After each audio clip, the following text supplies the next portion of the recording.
você. Há uns dias atrás uma pessoa me fez algumas perguntas a respeito da minha fé. Uma das perguntas mais interessantes que ele podia ter feito para mim, pastor Alexandre, uma pergunta tão simples que talvez a gente pudesse responder ela com muita facilidade, mas não é uma pergunta simples. Ele perguntou para mim por que eu ia à igreja. Parece uma pergunta simples. Ele disse: Clodoaldo, por que você vai à igreja? E essa pergunta dele me fez pensar a respeito de uma série de coisas. Por que eu vou à igreja? Por que todo domingo eu tenho uma rotina, já há mais de 20 anos, de separar o meu domingo para ir à igreja? E eu percebi que talvez a pergunta dele fosse uma pergunta muito importante para ele, porque talvez ele não tenha essa explicação, essa definição através da vida de algumas pessoas que talvez ele conheça, que vão à igreja, que frequentam a igreja. Por isso, ontem à noite, né, jovens, nós estávamos aqui, compartilhamos aquele trecho de 1 Coríntios 9. É por isso que eu trouxe aquele texto ontem à noite. Eu disse para ele que eu vou à igreja porque eu preciso ser aprovado. Eu disse a ele, eu preciso ser aprovado. Porque eu creio numa palavra, que essa palavra, ela me cobra uma aprovação. É isso que a palavra de Deus nos faz, pastor. Ela nos cobra uma aprovação em relação a ela. Então, cada domingo que eu venho aqui e eu compartilho algo com os irmãos, eu saio debaixo da cobrança da aprovação dessa palavra. Eu disse para ele, eu preciso ser aprovado. E aí a gente começa a refletir a respeito de algumas coisas como igreja. E eu começo a perceber, irmãos, o quanto nós podemos estar vivendo momentos como estes e totalmente equivocados. Totalmente equivocados. Eu sou de uma época que eu ia para a igreja para buscar a minha bênção. Quantos aqui são dessa época? Sabe o que eu estou falando? Eu ia para a igreja, Fabinho, para buscar a minha bênção. Hoje eu tenho que buscar a minha bênção. Existem pessoas que ainda vivem assim. Vai à igreja para saber o que o Senhor tem nas mãos dele para nós naquele dia. Para saber o que ele tem nas mãos. E aí talvez nós possamos cometer um equívoco muito sério. Porque o que vai nos fortalecer como igreja, o que vai construir, e eu quero falar sobre isso hoje, o que vai nos construir dentro desse aspecto de uma igreja que vai ser aprovada, não é o quanto ele vai nos dar, ou o quanto nós vamos fazer para ele.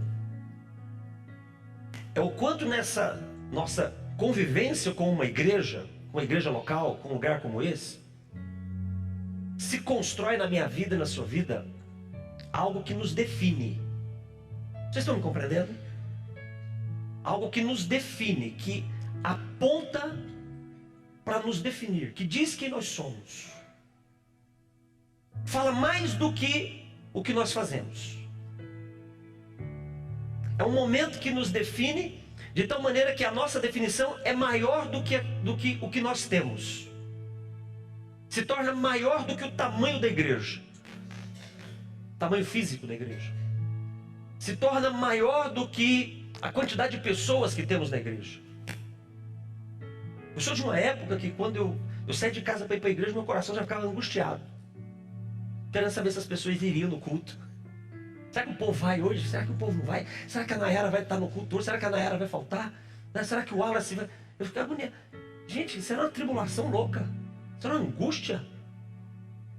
Porque aquele momento para mim só tinha sentido se eu pudesse ter um testemunho que me autoafirmasse. E a autoafirmação é talvez a quantidade de resultados que você tem naquilo que você faz. E eu aprendi que nós podemos fazer coisas muito boas, mas não temos nenhuma relação com as coisas boas que nós fazemos. Por exemplo, existem homens que são muito cuidadosos com suas famílias. Sabe? Cuidam bem das suas famílias, pagam uma boa escola para os filhos, tem um bom plano de saúde para a família, não deixa faltar nada em casa, viaja 2, 3 vezes por ano com a família, fez questão de comprar uma boa casa para a família. Então, parece que ele é um bom pai e um bom marido, por aquilo que ele faz. Mas aí você percebe, talvez ele tenha uma outra mulher, ele tem um caso extraconjugal, ele trai a esposa. Então ele é muito bom para fazer. E parece que o bem que ele faz para a família diz que não, as coisas boas que eu faço nem sempre me definem. Nem sempre me definem. Construir uma identidade, irmãos, isso é muito importante na nossa vida. É vir aqui e saber que a minha identidade é a resposta para qualquer necessidade que eu possa viver. É quem eu sou que vai me dar garantias.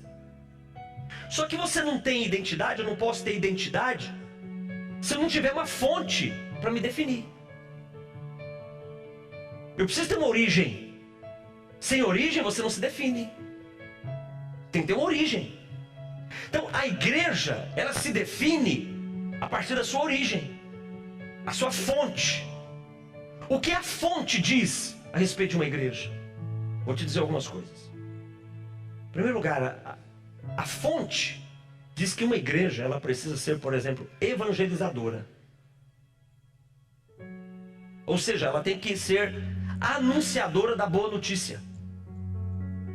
Uma igreja que ela não se ocupa, onde a sua principal ação não é anunciar as boas novas do evangelho, ela perdeu sua identidade. Ela tem que anunciar, ela tem que ser evangelizadora. E ela tem que ser altamente comprometida com essa notícia. De tal maneira que tudo que ela faz, tudo que ela produz de ação, coopera para que essa boa notícia seja anunciada. A fonte diz isso. E quem é essa fonte? É aquele que é o cabeça da igreja, o nosso Senhor. Então não tem como eu ser igreja se eu não me defino como alguém totalmente comprometido com a anunciação do evangelho. E isso não tem relação com o que você faz. Não tem. Não, pastor, mas para mim anunciar o evangelho eu não tenho que pregar o evangelho. Não, peraí, não é assim. Você não define a sua identidade como igreja por aquilo que você faz. A fonte não pode ser essa. Porque você pode anunciar o evangelho, eu posso anunciar o evangelho calado. Seu trabalho, sua casa, na sua escola, na sua faculdade. Semana passada aconteceu um fato muito interessante. Nós estávamos em Minas dando um treinamento. E é um treinamento, um dos treinamentos da nossa empresa, o nosso negócio, o meu trabalho. Então lá em Minas, fomos para lá terça-feira, ficamos de terça a domingo dando treinamentos, de terça a domingo. O treinamento não tinha relação com a igreja, não tinha nada, é um treinamento de desenvolvimento humano, faz parte das nossas formações. Só que tem um detalhe, irmãos, eu amo Jesus. E se eu amo Jesus, como é que eu vou ficar, querida, sem falar isso para as pessoas? E sabe como é que eu falo? Sabe como eu falo para as pessoas que eu amo Jesus, Israel? Da forma, talvez da pior forma possível, no contexto que a gente vive hoje. Dizendo para as pessoas que eu sou pastor. Talvez essa seja a pior forma de eu dizer para as pessoas que eu amo Jesus. É quando eu digo para as pessoas que eu sou um pastor. Porque quando eu digo para as pessoas que eu sou um pastor, sabe o que elas imaginam? Elas já me veem com um chapéu na cabeça e com fazenda no Mato Grosso. Assim que elas me veem. É desse jeito que elas me veem. É o estereótipo que foi criado, né? Mas eu amo ser pastor. Então a forma de eu dizer que eu amo Jesus para as pessoas é dizendo, olha, eu sou pastor. Então eu começo os treinamentos. Aí depois que eu já percebi assim que o povo não vai embora mais, né?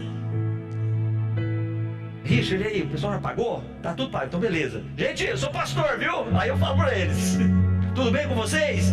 Aí já deu aquela quebrada de gelo e tal. E a gente termina o treinamento. E nesse treinamento da semana passada aconteceu algo interessante. Acabou o treinamento, foi de terça a domingo, intenso, estava muito cansado. E foi numa cidade que o pastor é amigo nosso, pastor Wilson, um homem de Deus, uma bênção.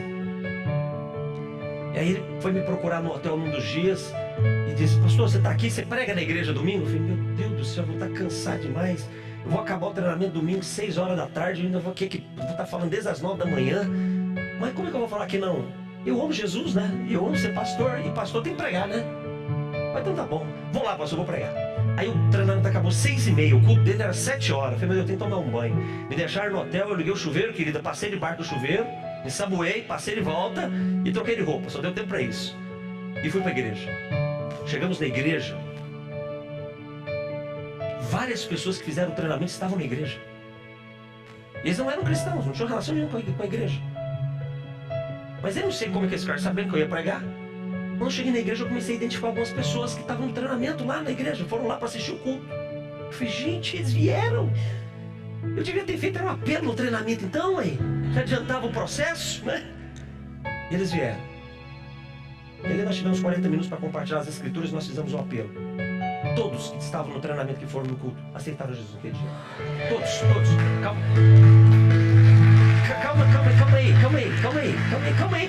aí. Deixa eu falar um negócio. Calma aí. Sabe o que foi o melhor da história? É você ouvir de algumas pessoas dizendo assim: eu nunca imaginava que um pastor era assim. Aí eu ficava pensando na minha cabeça: assim como será? Assim como? Aí eu percebi uma coisa, irmãos: tem um mundo aí fora pronto. Tem pessoas ali fora que estão prontas para serem alcançadas pelo amor de Deus, não por aquilo que nós fazemos, mas por uma identidade que tem sido formada em nós todos os dias. E quem forma essa identidade em nós é o Espírito Santo. Estão prontas, eles estão prontas para isso. Não é o que nós fazemos, não é o que você tem, não é o tamanho da nossa igreja, não é a beleza da nossa igreja, não é nada disso. É Cristo sendo formado em nós todos os dias. Só que para isso ser verdadeiro, eu preciso de uma origem. E essa origem, ela se aperfeiçoa, ela se demonstra, ela se revela. E nós a conhecemos pelo nosso relacionamento com Ele.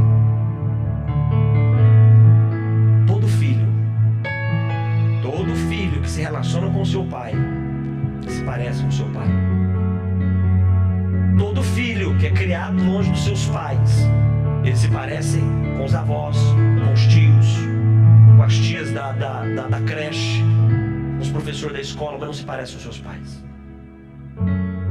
Deixa eu te fazer uma pergunta: quem é teu pai? Com quem você se parece? Esse é o poder do Evangelho. É quando você aprende a se relacionar com o seu pai. Isso é identidade. Cristo em nós, esperança da glória. Cristo sendo formado em nós todos os dias. Eu separei um texto aqui hoje para nós compartilharmos, que é a parábola do filho pródigo. Está lá no Evangelho de Lucas, capítulo 15. E eu separei esse texto por quê, irmãos? Porque nesse texto da parábola do filho pródigo, nós aprendemos algumas coisas que podem consolidar esse nosso amadurecimento ou construção da nossa identidade de filhos. Porque Jesus veio para isso, tá? Jesus não veio para perdoar o nosso pecado. Tem gente que pensa que não, Jesus veio para perdoar. Não, Jesus não veio para perdoar o nosso pecado. Perdoar os nossos pecados não é fim, é meio. É meio, não é fim.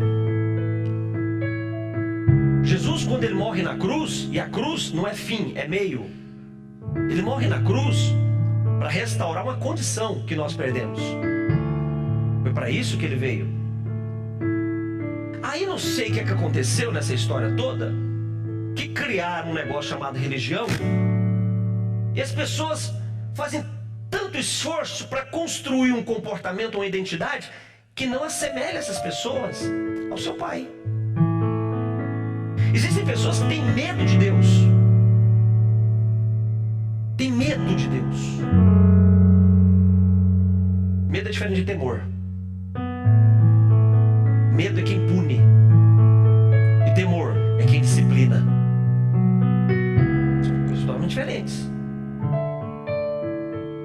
Marquinho tem temor da mãe dele, mais da mãe dele que de mim. Porque a mãe é aquela que diz, o pai é aquele que disciplina, a mãe é quem disciplina. Mas tem pessoas que têm medo de Deus. Então para essas pessoas, a ideia de Deus Pai é complicado demais. Até porque talvez para algumas pessoas, ela não teve uma paternidade biológica muito bem resolvida. E por não ter uma paternidade biológica muito bem resolvida, ela associa a paternidade biológica dela com a paternidade de Deus. Não tem nada a ver isso. Deixa eu lhe dizer, a paternidade do céu sempre vai ser melhor do que a paternidade biológica que você recebeu. Sempre vai ser. Só que tem um detalhe: se você não honrar a sua paternidade biológica, você não honra a paternidade do céu. Se você não reconhecer a paternidade biológica que é falha, você nunca vai reconhecer a paternidade espiritual que é perfeita. Uma está ligada à outra. Então, é conviver com alguns traumas que talvez a paternidade biológica deu, mas compreendendo que o Pai Celestial, Ele é perfeito. E Ele é o perfeito modelo. E por reconhecer o perfeito modelo que Ele é, eu honro a biológica, que talvez tenha me ferido bastante. Mas eu tenho uma origem.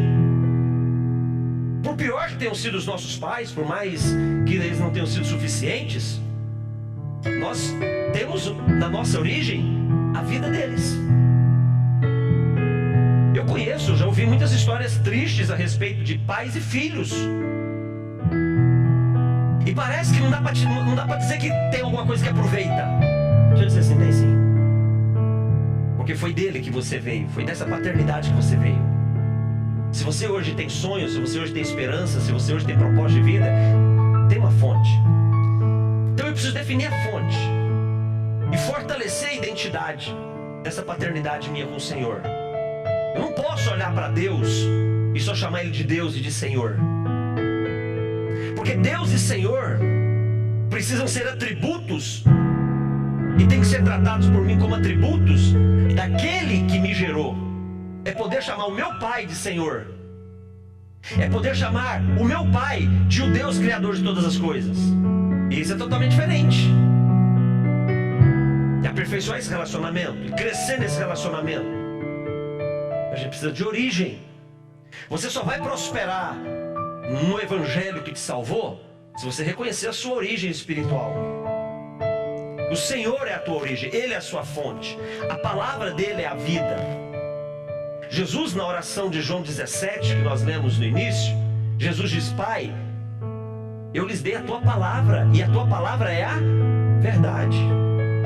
Então Jesus gerou pela palavra. Conhecimento de Deus vem pela palavra.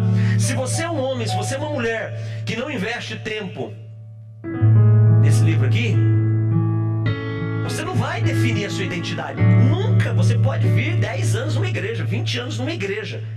Se você não se comprometer com essa palavra, com esse livro, se você não tiver fome desse livro, se você não conhecer esse livro, deixa eu lhe dizer, você não define a sua identidade. Você pode ser um bom religioso, você pode cumprir todas as liturgias da igreja, você pode ser um bom dizimista, um bom ofertante, você pode cantar os louvores da melhor maneira, levantar as mãos, você pode até chorar, mas você não vai definir a sua identidade, porque o que define a sua identidade é o conhecimento que você pode ter dele. Quanto mais você conhece o teu pai, mais você começa a se parecer com ele. Obrigado, Eliane. Quanto mais você conhece o teu pai, mais você deseja ser como ele. Quando um pai é modelo para o filho, o pai revela e o filho conhece o modelo que o pai é, que o filho quer ser que nem o pai dele. O pai dele é o herói dele, o pai dele é o astro dele, é o popstar dele. O filho é o primeiro fã, é o principal fã do seu pai. Por quê? Porque o filho conhece valores do pai, pastor Alexandre, que para ele são importantes, como valores como amor, confiança, segurança, provisão.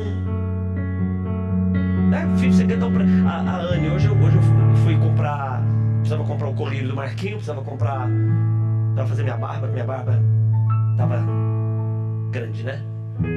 Grande. Aí eu precisava investir num negócio mais poderoso.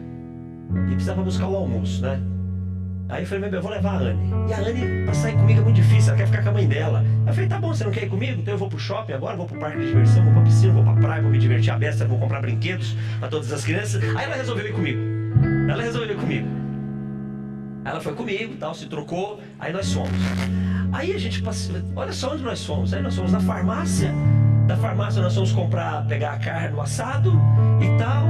Aí ela me perguntou uns negócios lá e eu fiquei explicando para ela, peguei um negocinho, dei para ela. Quando eu dei um negocinho para ela, ela me abraçou e disse: ai, papai, como eu te amo. Só porque eu dei um negocinho, uma bobeirinha para ela. Porque isso constrói valor de paternidade quando há provisão, quando você atende mais do que a expectativa. Isso constrói valor de paternidade. Isso fortalece a identidade. Então você começa a desejar ser como seu pai é. Você quer ficar perto do seu pai, você quer andar com seu pai. Isso é muito importante. E na parábola do filho pródigo, eu anotei aqui seis aspectos muito importantes para você preservar e fortalecer a sua paternidade espiritual. 6 aspectos. Primeiro aspecto: não peça para o pai a parte que te cabe. Está lá no versículo 12. O filho pródigo, ele chega para o seu pai, o filho mais moço, ele diz: pai, de Lucas 15, versículo 12, me dá a parte dos bens que me cabe.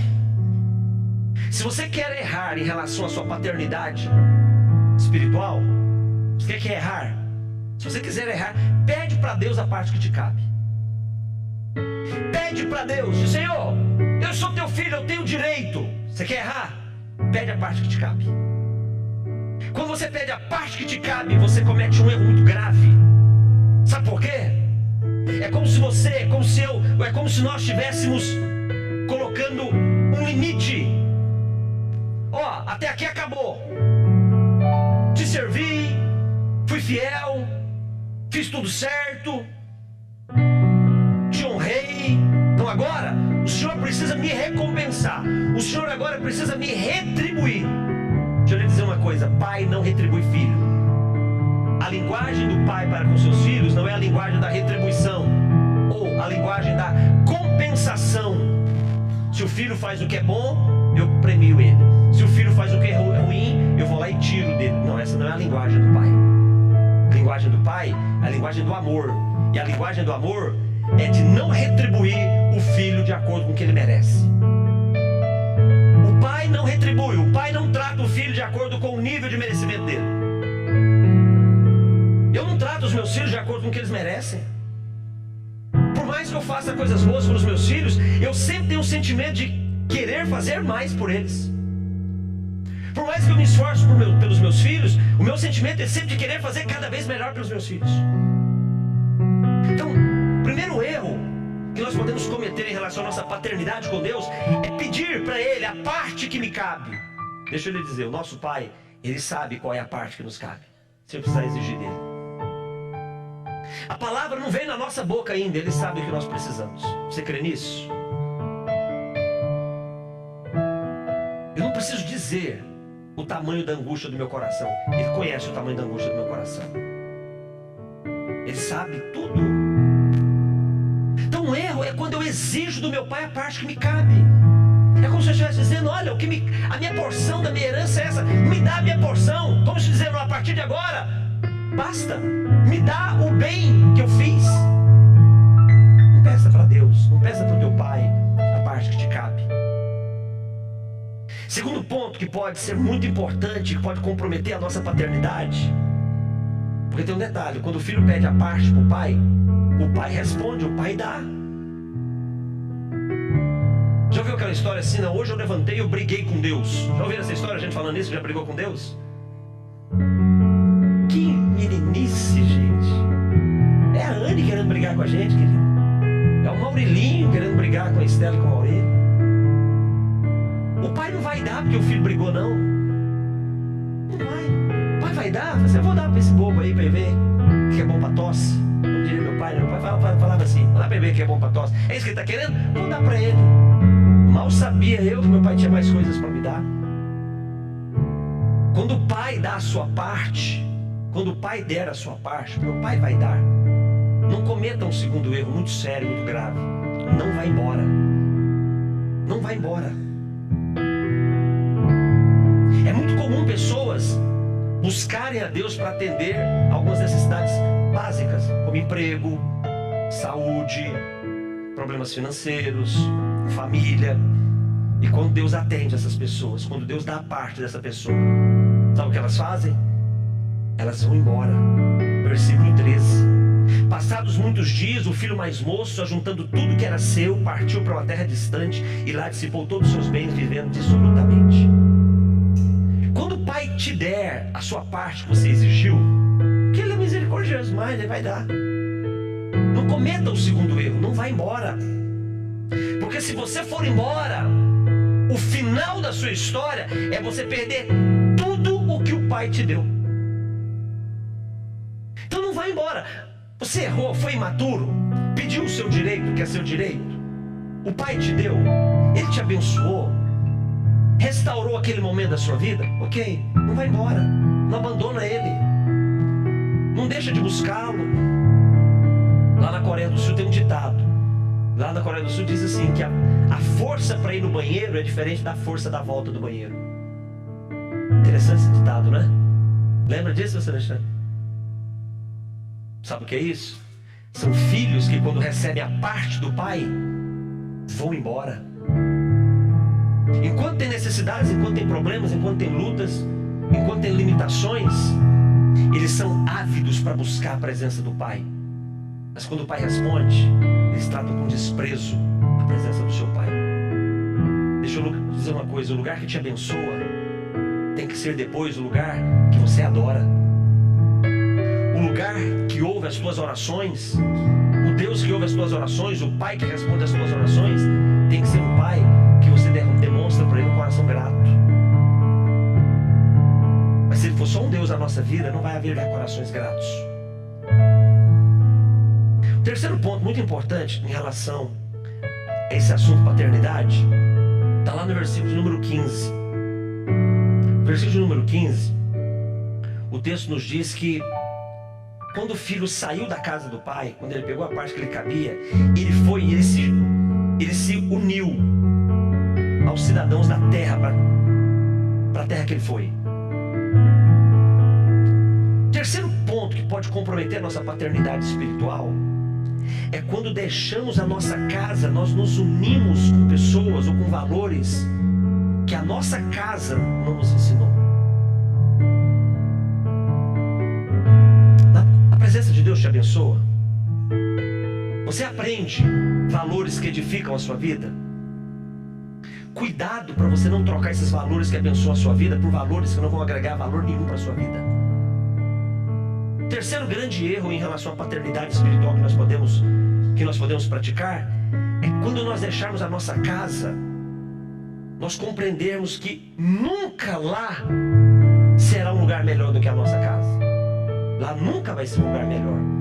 Esse moço, quando ele foi, o versículo 15 diz que além dele se unir com as pessoas daquela terra, ele foi morar aonde? Ele foi morar nos campos para guardar porcos. Isso para um judeu era uma humilhação terrível. Se tinha algo que era humilhante para o judeu, era cuidar de porco. O judeu não come carne de porco, porque considera imundo. Quanto mais cuidar do porco. Então um terceiro grande erro que pode comprometer a nossa paternidade é deixarmos a casa e nos unirmos e nos comprometermos com valores que não são os valores que nós aprendemos na casa do nosso pai. Jesus nos ensina, por exemplo, quer ver um valor que nós não podemos nos esquecer? Santidade. Sabe o que é santidade? Ou melhor, sabe o que não é santidade? Santidade não é você fazer as coisas boas. Isso não é santidade. Santidade também não é você fazer as coisas que são morais ou éticas. Isso não é santidade. Quer ver o que mais não é santidade? Santidade não é você não fazer o que é mal. Isso não é santidade. Sabe o que mais não é santidade? Santidade não é você se afastar do que é profano. Isso não é santidade. Santidade é relacionamento com Deus. Isso é santidade. É o quanto você se relaciona com Ele. É o quanto você se compromete com Ele. No princípio da paternidade, eu não posso perder o meu relacionamento com Jesus. Você não foi para o encontro? Quantos aqui foram para o encontro? Foram 3 dias. Todos os dias. Todas as horas. Todos os minutos. Fazendo o quê? O que você mais fazia ali? O que você mais fazia? Se relacionava com Jesus, não era? Sabe por que o impacto do encontro foi algo muito forte na sua vida? Porque lá você dedicou 3 dias para se relacionar com Jesus. Aí você saiu do encontro. Eu vi uma postagem no grupo da igreja esses dias, alguém perguntando, não sei se você está aqui, eu não lembro o nome, mas se você estiver aqui, essa pessoa dizia, mas não tem problema também. Ela dizia assim, poxa vida, o encontro podia ser todo dia. Ah, claro. Mas se eu disser que o encontro pode ser todo dia, o que você acha? O que você acha? Todo dia? Pode. A questão é eu não trocar os valores que eu aprendi com meu pai. Só que quando nós voltamos no encontro com Deus, quem que nós encontramos? O mundo que nós deixamos, não é isso? Os amigos que nós deixamos, as oportunidades que nós deixamos, os prazeres que nós deixamos. Aí você encontra tudo isso de volta. E aí você tem que decidir, eu vou voltar para tudo isso ou eu vou preservar tudo que eu aprendi com meu pai? Simples. Eu conheço pessoas que foram para o encontro e viveram experiências extraordinárias como as tuas, como essas que você tem saudade. E essas experiências hoje na vida dessas pessoas são apenas saudades. Não é esperança. Tem um momento que a saudade da nossa vida, ela não é esperança. Ela dói, sabe por que ela dói? Porque é a oportunidade de nunca mais viver de novo. Agora a saudade com esperança me dá sempre a certeza que eu posso viver de novo todo dia. Não abandone os valores que você aprendeu na casa do seu pai. Porque quando eu abandono os valores da casa do meu pai, em primeiro lugar eu perco a capacidade de realizar os meus sonhos. Aliás, os meus melhores sonhos. Jesus, Ele não veio para perdoar os nossos pecados, Ele veio para construir uma identidade em nós. E por que construir essa identidade? Porque a construção dessa identidade me dá um direito. Sabe qual é o direito? De ter uma herança. Uma herança. É isso que Jesus veio fazer. Restaurar uma identidade em nós para nos dar uma herança. Que herança é essa? Tudo aquilo que um filho tem direito de receber. Você tem sonhos? Se você pudesse hierarquizar os teus sonhos, qual é o teu melhor sonho? Você já ousou construir o melhor sonho para a história da sua vida? O melhor, o melhor. Há uma casa, pensa melhor. Um bom carro, pensa melhor. Filhos, só pensa melhor. Os teus melhores sonhos. Quando você negocia os valores que o seu pai te deu, você perde a oportunidade, eu perco a oportunidade de realizar os meus melhores sonhos. E aí, sabe o que acontece? Eu deixo de desejar aquilo que me é por direito, ou seja, a minha herança. O versículo 16 de Lucas 15 diz que aquele moço que tinha um pai muito rico, agora ele estava ali desejando se fartar da comida que os porcos comiam. Sabe por quê, Rose? Porque ele se afastou dos princípios da casa do seu pai. Quando você se afasta da casa do seu pai, dos valores da casa do seu pai, você se esquece dos teus melhores sonhos. Você se esquece daquilo que é seu por direito, por herança. Olha esse moço, filho de um homem rico, um homem riquíssimo. O pai desse moço era um homem muito rico, que deu a parte da herança para o filho e continuou rico. E agora esse moço que pegou toda a riqueza que lhe era por direito, perdeu tudo. Sabe o que ele desejava? O versículo 16 está dizendo: e ele desejava se fartar das comidas dos porcos, das bolotas dos porcos, das alfarrobas dos porcos. É isso que ele desejava. Tem muita gente, existem muitos homens, muitas mulheres que tiveram experiências poderosas com Deus, poderosas. Mas ele se afastou da casa do pai. E hoje ele corre em busca, ele vive em busca, ele se esforça, ele investe todas as suas forças, ele investe todas as suas energias, como esse moço, desejando se fartar da comida que os porcos comiam. E sabe o que é pior? Mas ninguém lhe dava nem a comida dos porcos para ele se fartar. Você já viveu algum momento da sua vida onde você sabe que você tem direito, mas tudo bem, você diz, não, tudo bem, eu vou viver o suficiente, eu quero o suficiente. Você já ouviu essa cultura do suficiente? Não já ouviram essa cultura do suficiente, não? Se Deus me deu o suficiente, eu estou feliz. Já ouviram? Deixa eu dizer uma coisa, esse negócio não é de Deus não, tá? Não é de Deus, não é bênção. Quem tem o suficiente nunca vai ter para compartilhar com ninguém. Em primeiro lugar, quem tem o suficiente não compartilha. Porque quem tem o suficiente, se ele compartilha com alguém, ele fica em falta. Quem tem o suficiente, o dia que ele toca no seu suficiente, ele vive necessidade. A cultura do suficiente não é uma cultura do Evangelho. A cultura do Evangelho é a cultura da abundância. Essa é a cultura do Evangelho. É a cultura da abundância. Por que abundância? Para você ter uma vida abundante e ser abundante na vida de outras pessoas. Assim. Então a cultura do suficiente não é uma cultura do Evangelho. Mas se você ouvir, porque é até bonito, né? Não, eu sou grato a Deus. Deus me dando o suficiente, eu estou feliz. Não é bonita essa historinha? Ou história triste e bonita, não é verdade? Se Deus me dá o suficiente, eu sou feliz. O dia que você enfrentar um pequeno problema, o teu suficiente é tocado, você vive a falta. E quando você viver a falta, você vai viver tempo de amargura. Então, esse moço, ele podia viver a realização dos seus melhores sonhos. Ele podia viver a realização do tempo da sua herança. Agora, só que agora ele deixou de viver propósito e ele passou a viver por necessidade. Você conhece a história de pessoas dizendo assim, ó, puxa vida, eu sofri muito a vida, hein? Sofri muito, eu não tive nada, saí lá de baixo. Mas ó, lutei muito para ser quem eu sou hoje. Já ouviram isso? Essa história parece uma história bonita, não parece? Só que você já parou para pensar que se essa pessoa que investiu todas as suas forças, todas as suas capacidades e toda a sua autossuperação, se ele tivesse investido tudo isso para realizar propósito e não para suprir necessidade, será que ele não tinha chegado num lugar mais longe? Pensa nisso. Tem gente que está investindo todas as suas forças e toda a sua capacidade de superar somente para suprir necessidade. E ele consegue suprir a necessidade. Mas e se ele investisse tudo isso para realizar os seus melhores sonhos? Será que ele não estaria num lugar melhor? Será que ele não seria um homem melhor? Uma mulher melhor? Um pai melhor? Um empreendedor melhor? Um profissional melhor? Esse moço aqui de Lucas 15:16. Ele desejava se fartar da comida dos porcos, mas mesmo assim ninguém dava para ele. Ele começou a investir a identidade de filho, sabe para quê? Para comer a comida dos porcos. E se ele investisse a autoridade de filho para viver como filho, será que ele chegaria mais longe? Se você investir a sua autoridade de filho, será que você não chega mais longe? Será que a sua família não chega mais longe? Paternidade na nossa vida. Paternidade na nossa vida. Isso aí, tem que alguém ter a paternidade, tem que agir na vida das criancinhas, né? Cuida lá. É assim.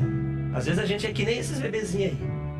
Aí Jesus tem que sair correndo com a gente para um canto aí para resolver o nosso problema, para ele, né? Olha lá, já resolveu, olha lá, ó. Viu?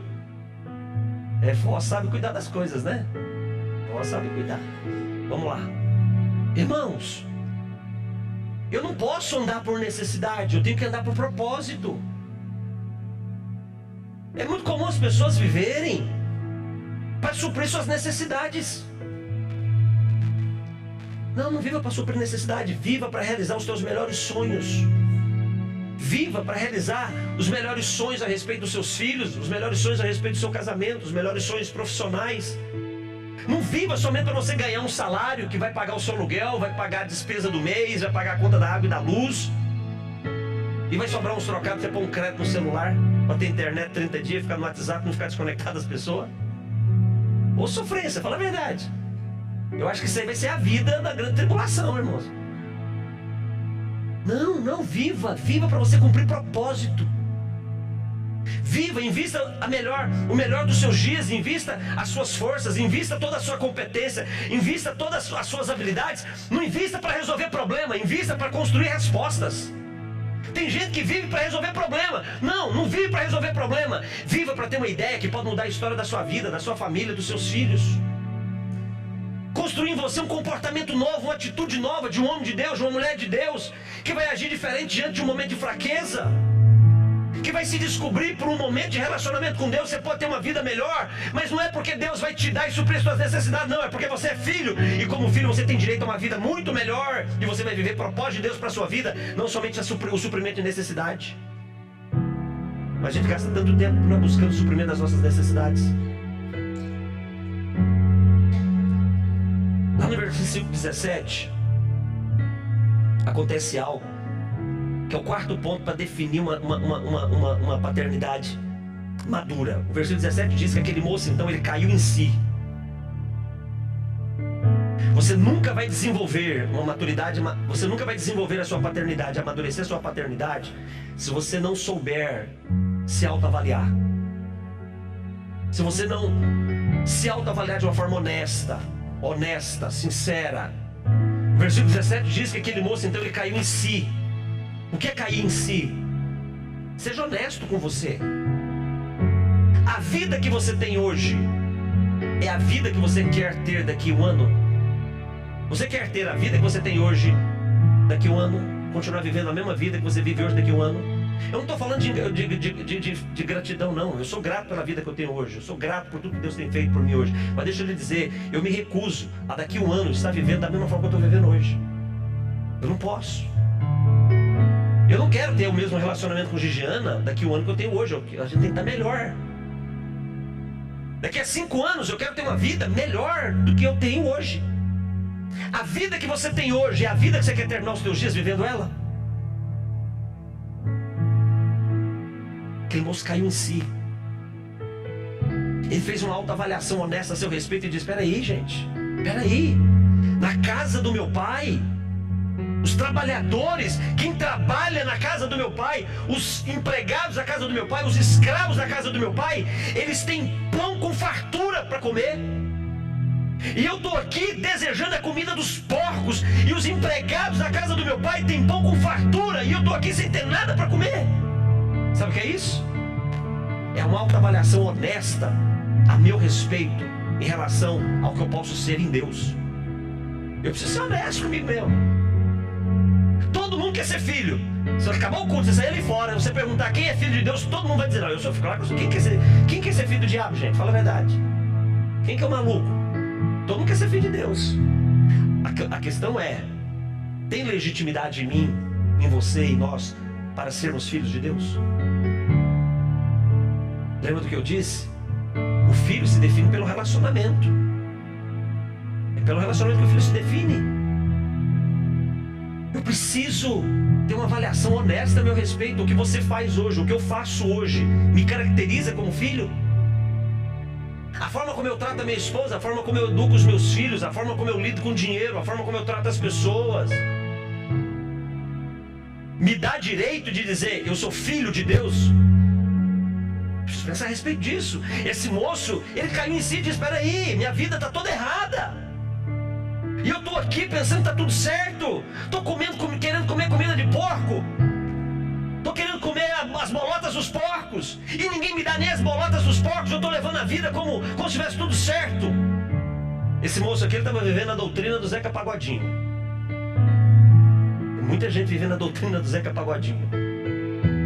A doutrina do Zeca Pagodinho é: deixa a vida me levar, vida leva eu. E está levando.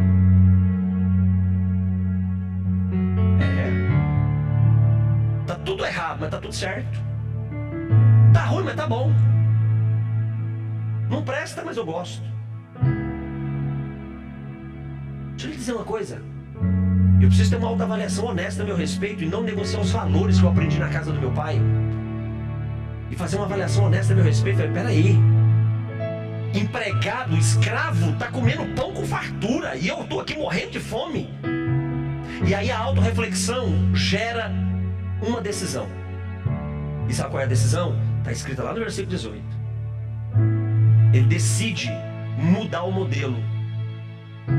Mudar o modelo. Sabe qual era o modelo desse moço?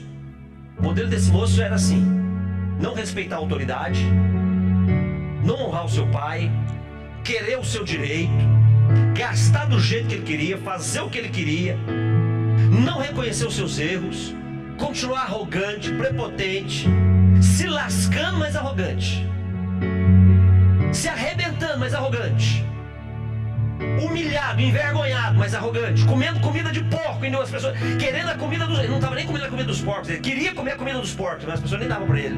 Mas arrogante. Mas um dia ele percebe, peraí, esse modelo não vai mudar nada na minha vida.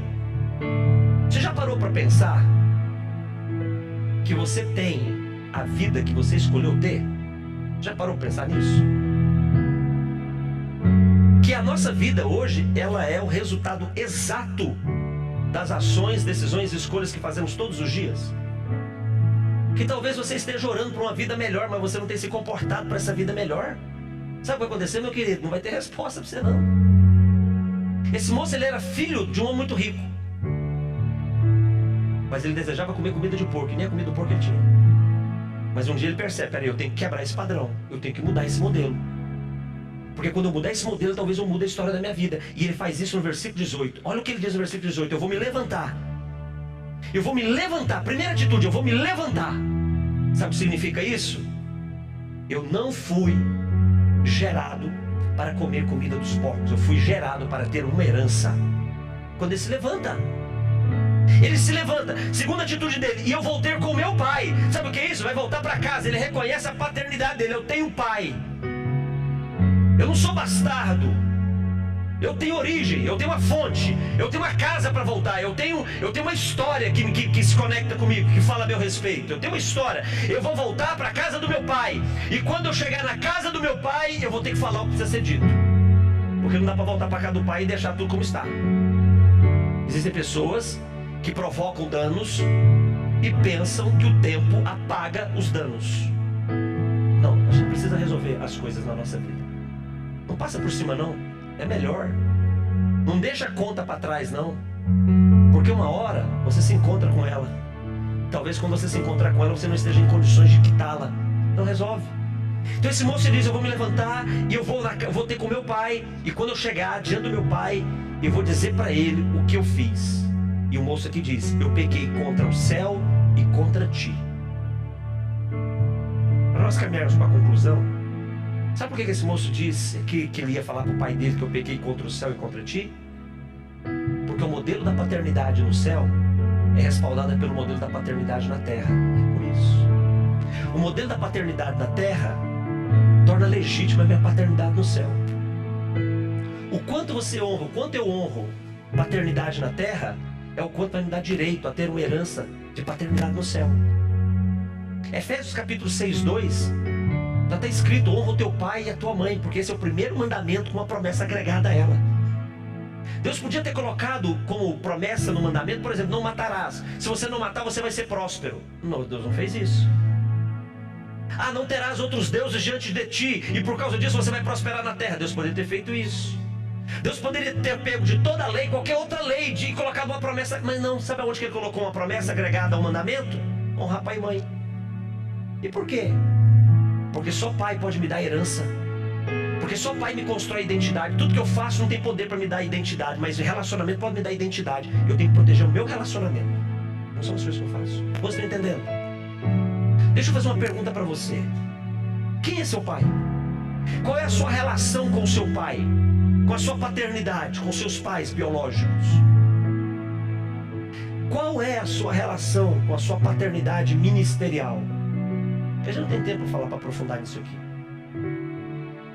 Deixa eu fazer uma pergunta. Pastor para você é o quê? Ou quem é pastores para você? São líderes espirituais? Deixa eu lhe dizer, pastores são mais do que líderes espirituais. Como você se relaciona com os pastores da sua história? Tem algumas pessoas aqui na igreja que não se converteram aqui, vieram de outros ministérios. Teve alguém que te gerou espiritualmente, formou você, deu os valores espirituais que você tem, construiu espiritualmente você. Como é que você se relaciona com essas pessoas? Você se relaciona com essas pessoas como líderes? Não tem nenhum problema se você quer se relacionar como líder. Mas um líder pastoral, ele não pode te dar muita coisa, não. Mas um pai ministerial pode te dar a condição de ser melhor do que o encaminhamento que você viu acontecer na vida dele. É assim que acontece. A gente nunca para para pensar na importância dos pais na nossa vida. O pai, diz uma coisa, Deus não criou pais para sepultarem seus filhos. Quando isso acontece, isso é um momento de muito trauma, isso dói muito. Porque a ordem não é essa, a ordem não é pais sepultar os seus filhos. A ordem é os filhos sepultarem seus pais. Um filho que tem a oportunidade de sepultar os seus pais, isso é um privilégio. E qual é o desafio do pai? O desafio do pai é construir na vida do filho, dos filhos, uma história melhor do que a dele. É assim, tá?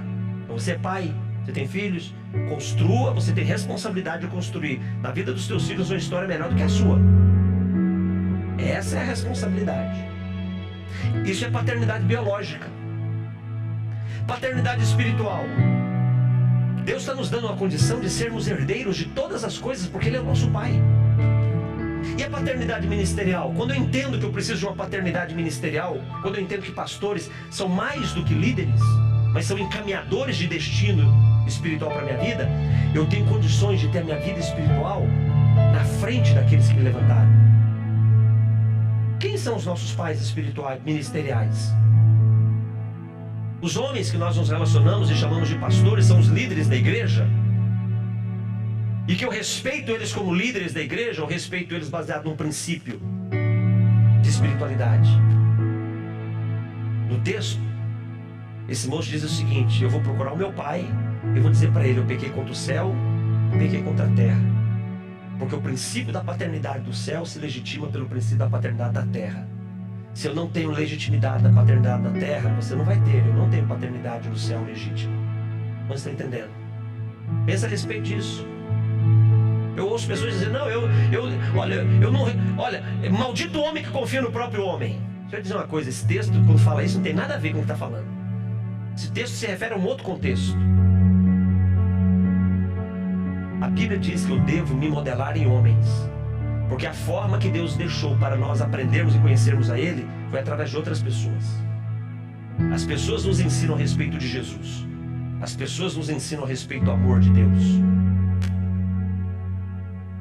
E o último ponto para nós encerrarmos sobre paternidade está lá no versículo de número 18, que é a conclusão do versículo 18, e lá no 19, quando ele diz: já não sou digno de ser chamado teu filho, trata-me como um dos teus trabalhadores.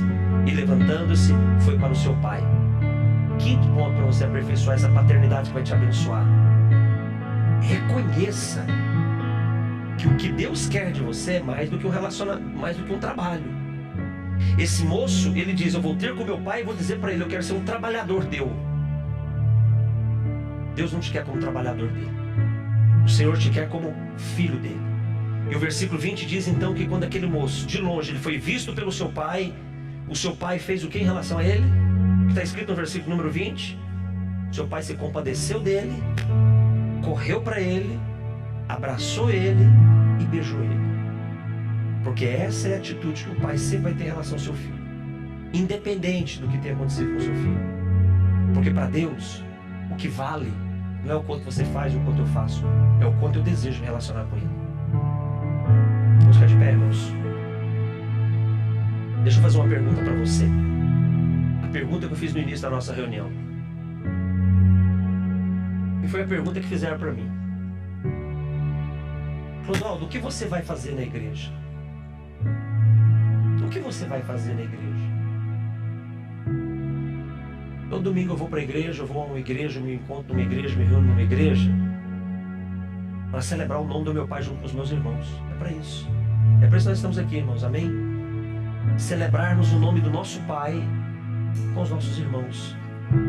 E as nossas necessidades, pastor? Se for necessário, nós nos juntamos como irmãos e clamamos pelas necessidades uns dos outros para com o nosso pai, apesar dele já saber de todas as nossas necessidades. Isso pode fazer muita diferença na nossa vida. Quantos dessa noite estão precisando de um irmão mais velho aí junto com você para te ajudar nesse clamor com o seu pai? Tem alguém aí? Dá um sinalzinho. Quem está precisando? Olha, não, eu preciso de uma ajuda de um irmão mais velho aqui do meu lado para clamar com o pai junto comigo. Olha aí. Então pronto, junta com essa mulher aí, vai, junta com a irmã, isso. Vamos orar, irmãos? Tem um irmão mais velho aí? Tem um irmão mais novo aí precisando da ajuda do irmão mais velho? Tem aí? Tem aí, gente? Precisando de uma resposta? Está meio seco aqui dentro de você? Já ficou seco dentro de você aqui? Falta paz, falta alegria, falta consolo. Quantas pessoas já secaram dentro de vocês? Isso.